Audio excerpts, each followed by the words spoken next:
In the last lecture, you learned about stacks. You learned that stacks have the LIFO behavior, last in, first out. We have another very useful data structure called queue, which has the FIFO behavior, first in, first out, and it resembles a queue in the real world. Let's say a queue of people to get into a restaurant. The first person in the queue is the first person who would get in. Now, technically, you can use a list to implement a queue in Python. So let's say we have a queue of 3 items. If we want to remove an item from this queue, we should remove the one at the beginning, as opposed to the one at the end. So we remove 1, and then 2, and then 3. However, if you're dealing with a large list or a large queue, you might see some adverse effect on the performance. Because let's say we have a large number of items in this list. Every time we remove an item from the beginning of this list, all the other items need to be shifted to the left. So if you have a list with 1,001 items, when you remove one item, 1,000 items need to be moved in memory. In situations like that, it's more efficient to use a dequeue object. Let me show you how to do that. So first, we need to import dequeue from the collections module.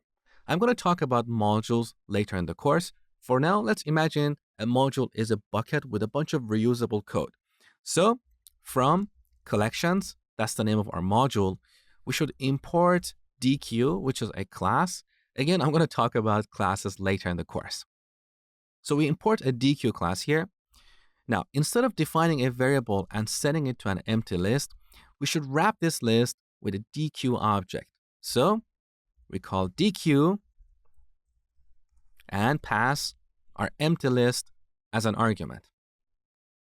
This dequeue object has similar methods that we have in the list object. So we can call queue.append. Let's append a few items here, 1, 2, 3. Now to remove an item from the beginning of the queue, we call queue.popLeft. We don't have this method in list objects.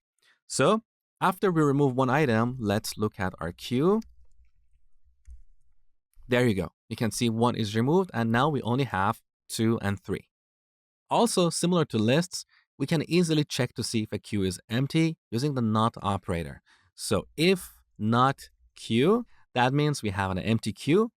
Then we can print something like empty. So this is all about queues.